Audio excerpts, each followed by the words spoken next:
Voilà, donc ici dans la manif à Lille, je suis en compagnie de militaires, carrément, donc monsieur.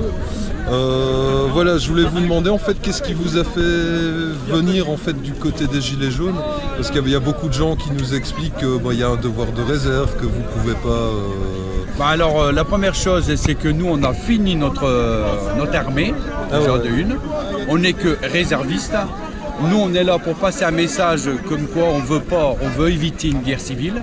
S'il y en a une, c'est que monsieur le gouvernement, monsieur Macron aura besoin de son armée. C'est-à-dire l'armée française va tuer des civils français.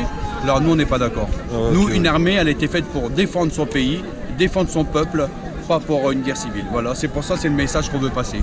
Et on veut passer aussi un message à toute association patriotique qui veulent venir nous rejoindre pour essayer d'étoffer un petit peu. Voilà. Ça c'est notre but. Mais on ne fait pas de politique, on n'est pas là pour faire de la politique, on est là pour passer que ce message-là. Ok. Et pour aussi montrer que les Gilets jaunes, ils ne sont pas tout seuls.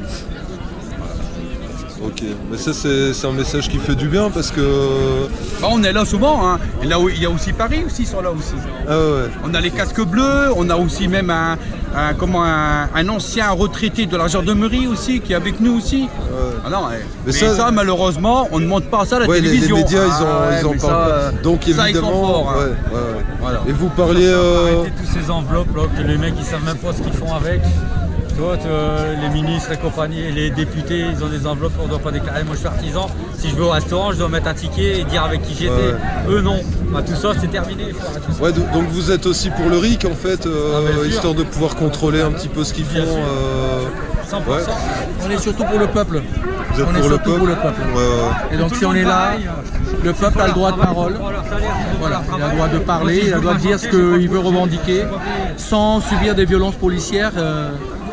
Ouais, parce que votre collègue parlait de guerre civile et tout, mais apparemment, vu comment Macron s'y prend, ils s'y prennent très mal pour calmer les esprits. C'est vrai, c'est une question à se poser. Maintenant, vu la violence policière, je ne sais pas tous les policiers, ils sont là pour la sécurité du peuple, mais vu les violences qu'on voit, on peut arrêter quelqu'un, on peut le mettre au sol et tout ça, mais après quand il est au sol, lui donner des coups de pied, voilà, tout ça c'est de la violence policière, on parle de ça, on parle pas d'autre chose. Maintenant, un casseur est un casseur, et puis c'est tout.